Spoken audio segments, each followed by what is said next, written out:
오늘 스마트 교수법 콘테스트입니다. 그래서 이게 발표로 끝나는 것이 아니라 여기 계신 청중에 계신 학교원님들이 평가를 좀 해주셔야 됩니다.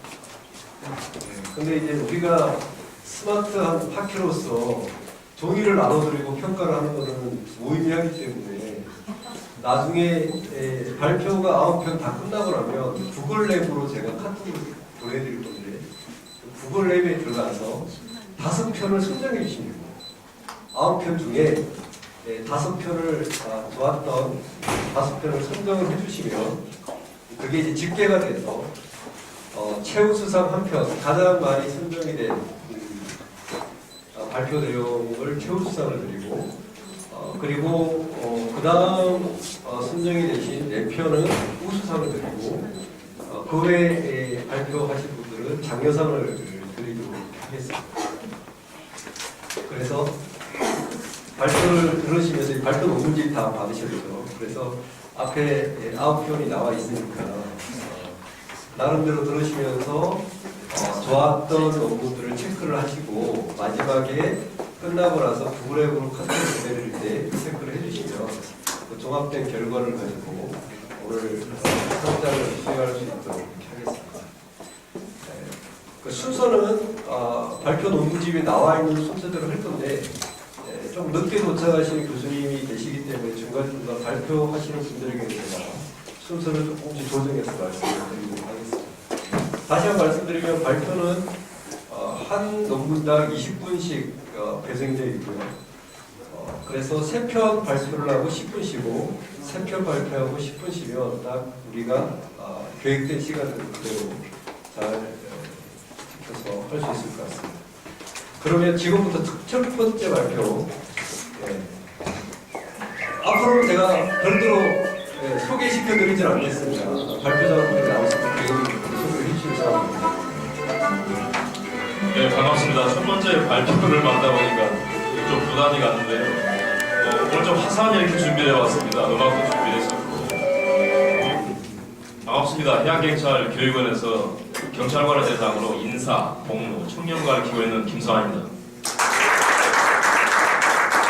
일상 이렇게 교수님들 강의를 많이 하시지만은 저도 이제 보신 것처럼 여러 군데 대회에 나가서 입상하다 보니까 현재 강의를 활발하게 하고 있습니다. 근데 새로운 분들 앞에 서면 항상 가슴이 떨린 것 같습니다.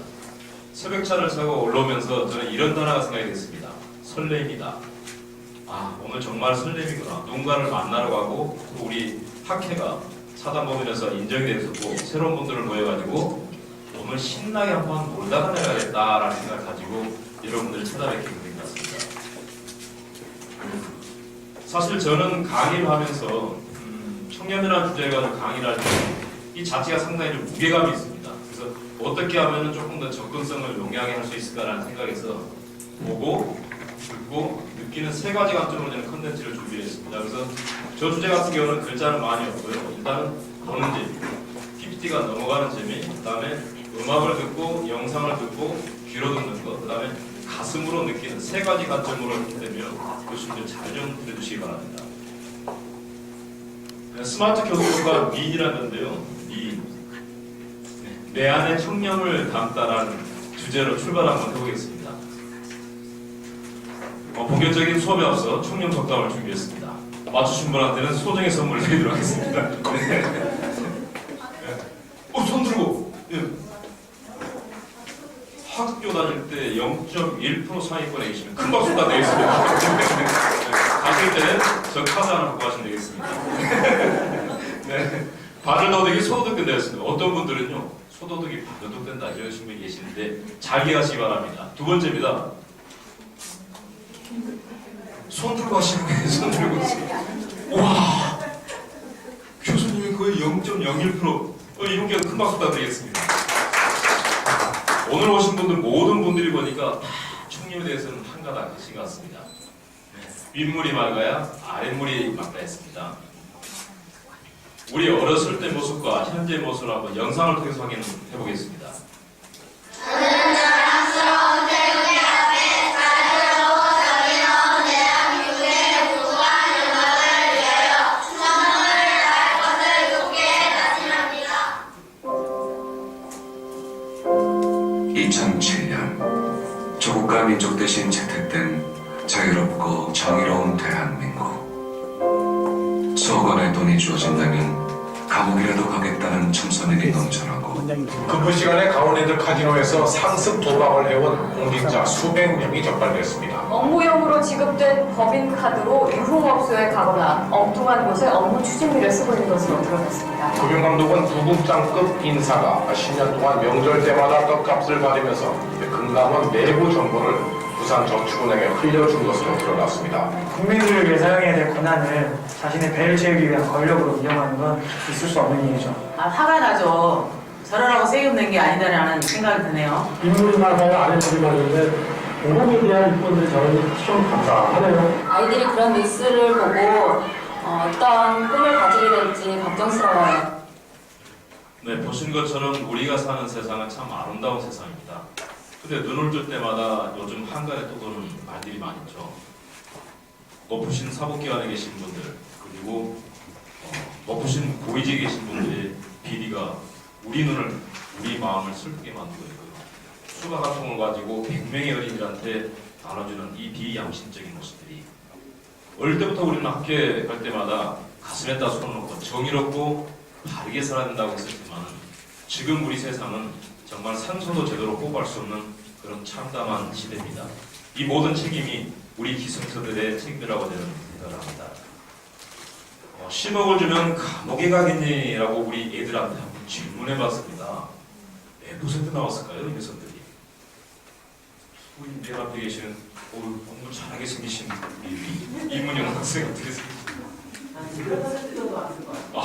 초등학생이요? 고등학생이 18%. 세상을 너무 아름다운 영혼을 말하고 있어요. 네, 고등학생이 55%, 대학생은 78%입니다. 그 8명 중에 2명 정도는 그래도 정의롭다는 세상이 아직까지 존재한다 하지만 8명은 까짓 거야. 우리 아버지 직장도 잃어버렸는데 한 10억쯤은 골 1년만 갔다 오면 되겠다라는 이런 아주 무서운 생각을 할 수밖에 없는데요. 청탁금지법이 생겨가지고 현재 지금 3년째 접어들고 있습니다. 그래서 본격적으로 한번 알아보도록 하겠습니다. 여러분들은 청탁금지법 어느 정도 아십니까? 우리 맨 앞에 계신 분 청탁금지법 보면 어떤 생각이시죠?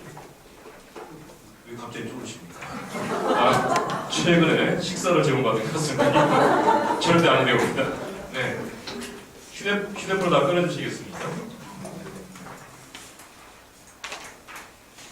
네이버나 다음의 검색창을 가만히 눌러주시고요. 본 QR코드를 대보시면 되겠습니다.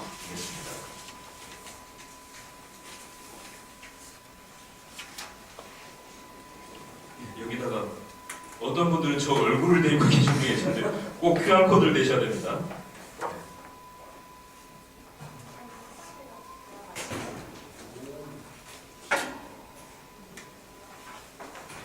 네, 국회의원 나가려고 준비를 했습니다. 사진관에 가니까 시장 출마를 해서 네, 다 찍으셨죠? 아주 잘생긴 국회의원하고 비슷한 사람이 나옵니다. 그래서 자, 5가지 청탁금지법에 대해서 5가지 질문이 나옵니다. 거기에 체크를 해주시고 맨 아래쪽에다가 제출하기를 눌러주시면 실시간 통계치가 그래프로 나오게 되어 있습니다. 부모님께서 주신 돈 1,000만 원 어떻게 할 것인가? 받아도 된다. 받아서는 안 된다. 질문이 있었고요. 그 다음에 동료가 승진했거나 전출 가는데 파하는 얼마까지 줘야 될 것인가? 라는 질문들이 있습니다. 대출하게 됐습니까?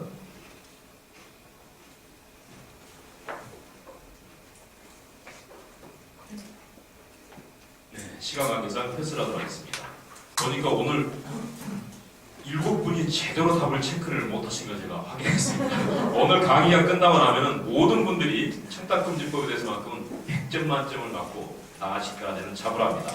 자, 청탁금지법의 대상으로 보시면은 국회와 헌법기관을 비롯한 중앙행정기관과 지방자치단까지 폭넓게 해당이 되고요. 또는 요즘에 최근에 논란이 많이 되고 있는 학교, 사립학교를 포함한 각급 학교와 학교 법인까지 해당이 됩니다.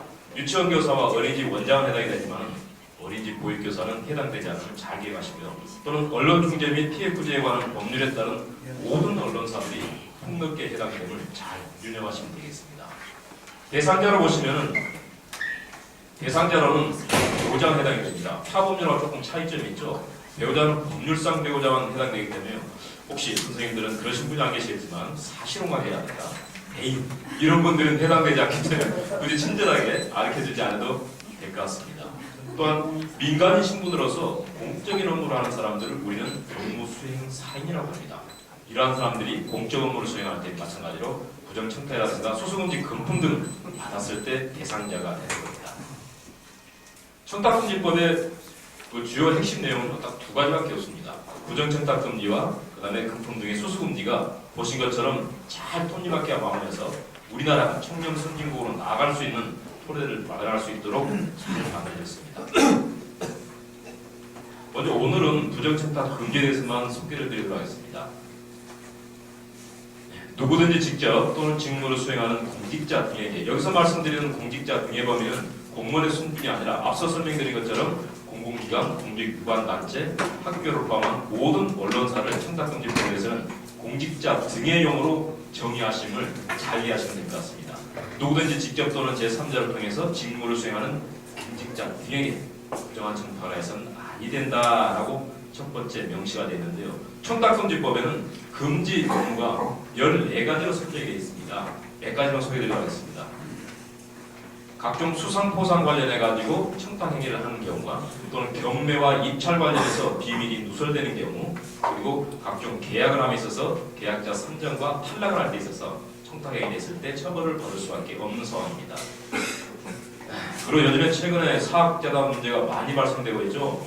서울에 있는 모 학교에 그런 비정 시험 문제 출제라든가 이러한 것들, 즉 학교 관련된 모든 입학 성적 등 관련들이 다 포함된다고 보시면 되겠습니다.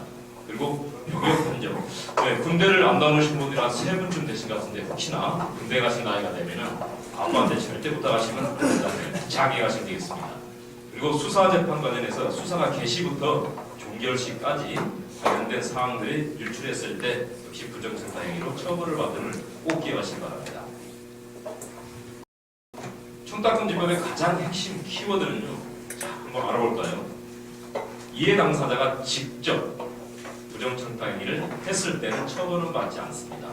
뭐야, 뭐 저런 법이 있어? 뭔가 잘못된 게 아니야? 라는 생각을 하시겠는데요. 우리나라는 아시는 것처럼 학연, 지연, 혈연이 너무나도 팽배하답니다.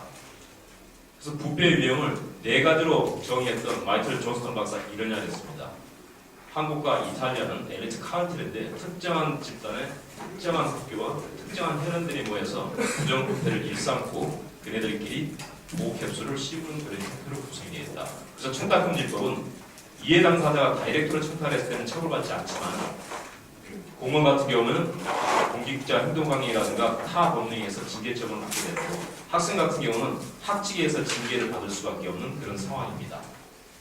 이해 당사자가 제3자를 통했을 때, 그래서 제가 예를 한번 들어보겠습니다. 내가 삼촌을 통했을 때, 3자를 통했었겠죠? 이렇게 되면 1000만원 과태 처분을 받고, 내 부탁을 받은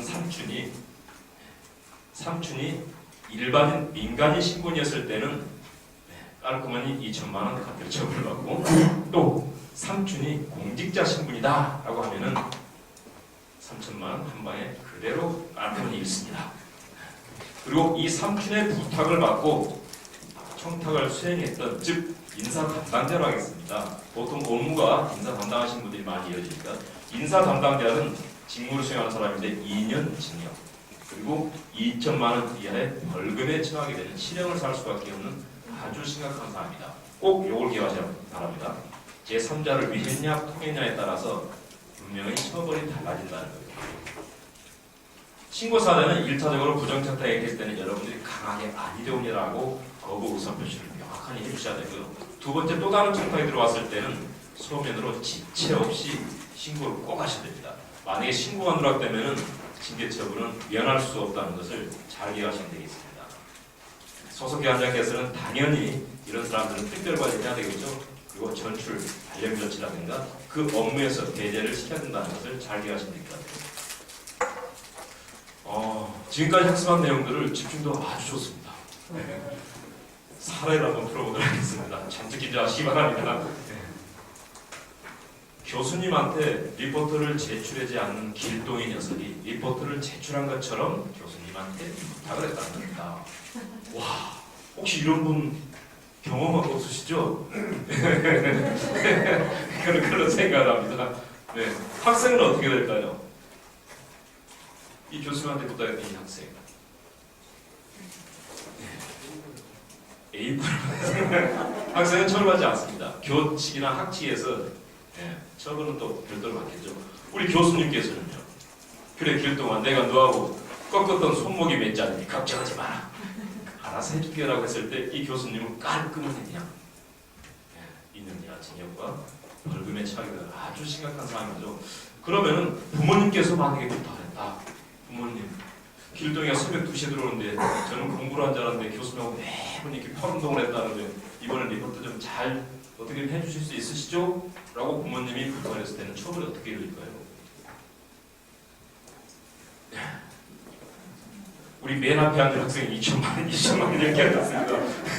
아주 이 학습의 효과가 대단히 빠르게 들어간 것 같습니다. 군문대 가지고 사실은 많이 놀라야 되는데요. 아버지가 아들이 군대 갈 나이가 됐습니다. 예전에 군대에서 같이 했던 동기가 병무청 고위직에 있다는 겁니다. 그래서 오랜만에 전화하는 겁니다. 친구야 잘했나? 어째 사나 요즘에? 아따 나 그 시기하고 잘 살고만. 근데 우리 아들내미가 군대 갔다 됐다 아니다. 이거 좀 봐줄 수 없나? 그 결과적으로 군대 동기인 병무청 국장을 통해서 이 친구는 자기 아들을 신체 검사를 병역 판정을 받을 때 보충력 판정을 받을 수 있도록 청탁을 하게 되는 겁니다. 자, 우리 부모님, 병무청 직원, 군의관 어떻게 처벌이 이루어질까요? 맨 앞에 앉으신 아주 명석하게 생기신 분, 저한테 답을 주셨습니다. 부모님은 2천만 원 이하 과태료 처벌이라고 불리셨습니다. 청탁금지법에서는요, 이해당사자가 다이렉트로 청탁을 했을 때 이익이든 불이익이든 내한테 오지 않고 간접적 반사적으로 가버리면 제3자라고 하는 겁니다. 총수로는 부모님과 자녀의 관계는 일총관계지만 그래서 여기서는 부모님께서는 민간 신분으로서 제3자를 위해서 해결했기 때문에 2천만 원 과태료 처벌을 받게 되는 거고요. 병무청 직원, 우리 친구분 이분은 깔끔하니 그냥 3천만 원 한 방에 알아드실 겁니다. 그리고 군의관, 이분은 아직까지 행위가 명확하게 안 나왔습니다. 알겠습니다, 국장님 라고 하면서 행위를 수행했을 때는 당연히 반대로 절대로 아니렵니다 라고 했을 때는 지체 없이 신고가 되고요. 알겠습니다 라고 만약에 이분이 그 임무를 수행했을 때는 형사처벌을 절대로 면할 수 없다는 걸 잘 이해하시면 되겠습니다. 아들은 어떻게 될까요? 그럼요. 이러한 사실을 까마득하게 모르는 아들. 아들은 처벌받지 않습니다. 그래서 혹시나 여러분들이 군대는 필히 잘 갔다 오셔야 되겠지만은 아들은 처벌받지 않을 잘 기억하시기 바랍니다. 영화를 통해서 한번 정리해 보도록 하겠습니다. 관여할 바가 아니죠. 도와드릴 수 있습니다. 딱 보면 뭐가 많이 들어갈 것 같죠? 근데 이거 생각보다 많이 안 들어간다? 봐요. 너 내가 정말로 좀 팔았더니 뭔지 아니? 내 앞에 명품 가방하고 돈다발 올려졌을 때 나 흔들리더라. 나도 사람이고 여자야. 알았니? 영화 베테랑 다 보셨죠? 네 분이 등장합니다. 저보다 조금 잘생긴 유아인, 저보다 조금 못생긴 유혜진, 이 친구들이 나오는데요. 이 친구들 처벌 어떻게 될까요? 선생님께서 저한테 눈빛으로 답을 정확하게 주셨습니다. 유아인은 1,000만 원 과태료 처벌을 받게 되는 겁니다. 3자를 통했었죠. 자, 유혜진이 같은 경우는 본인을 위해서 한 게 아니라 제3자를 위해서 한 겁니다. 아인이 위해서 행위를 했기 때문에 2,000만 원 과태료 처벌받게 되고, 진경 씨는 명확하니 이러한 내용들을 남편 직장에 찾아가서 모든 걸 다 이야기합니다. 경찰관 같은 경우는 바로 지체 없이 신고를 하게 되면 처벌을 받지 않는다는 것. 이 영화 한 편을 통해서 여러분들이 깔끔하게 정리했으면 좋겠습니다. MIT 공에서 실험을 했었답니다. 한쪽 기숙사 한쪽 냉장고에는 콜라를, 한쪽 냉장고에는 1달러 지폐를 넣어놓고 일주일에 확인을 받답니다. 놀라운 게 발견이 됩니다. 어떤 게 없어졌을까요? 맨 앞에 보시면 모험생같이 생기신 분. 본인이 먹고 싶은 거. 아주 욕심이 많으신 것 같습니다. 네. 일주일의 결과로 확인했었는데 콜라는 없어지고 잇따라 집회는 그대로 적발이 됩니다. 다른 실험을 합니다. MR 성대는 아니고요. 정상인과 예인을 통해서 택시기사한테 동일한 구간 20회를 반복을 시킵니다. 어느 분한테 요금도 받았을까요? 정상인한테 다 받았습니다. 이들은 이렇게 해야 합니다. 내가 그래도 돈을 훔치지 않는다. 아무리 간증이 나고. 왜 콜라는 모르는데? 내가 그래도 내기는 득점하지 않는다. 그럼 왜 정상인한테 요금부터 받았는데? 우리는 청탁금지법과 각종 법령들이 있습니다. 그 법령의 테두리 안에서 자유롭게 행복한 생활을 영위를 해야 되는데 자기만의 잣대를 가지고 늘렸다, 줄였다. 자기만의 잣대로 해석하는 그게 가장 큰 문제라는 겁니다. 프랑스에 가면 가장 아주 맛있는 요리가 있답니다. 삶은 개구리 요리라고 하는데요. 녀석이 좋아하는 물의 온도는 15도라고 합니다. 15도의 물이 적당히 데워져서 개구리가 준비가 되고 사서히 변의 온도를 높일 때마다 녀석은 자각하지 못하고 급기야 45도가 됐을 때는 죽어버린답니다. 만약에 처음부터 45도의 물에 녀석을 넣었으면 어떻게 됐을까요? 나 겁나 뜨겁구만. 삐쳐나. 변화는 빠르게 오고 있습니다. 우리 미래융합학회가 변화를 앞서가는 선도하는 것처럼 변화는 거슬 수 없고 빠르게 변화하는 그 시점에 우리 역시 몸을 편승하고 열심히 노력을 해야만이 모든 게 깨끗한다고 생각합니다. 오늘 제가 마무리는 간단한 시험을 소개해서 마무리 짓도록 하겠습니다.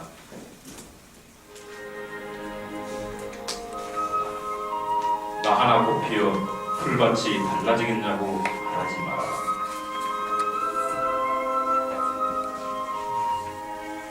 너가 꽃피고 나도 꽃피면 결국 풀밭이 온통 꽃밭이 되는 것 아니겠느냐. 나 하나 물들어 산이 달라지겠냐고도 말하지 말아라. 네가 물들고 너도 물들면 결국 온 산 활활 타오르는 것 아니겠느냐.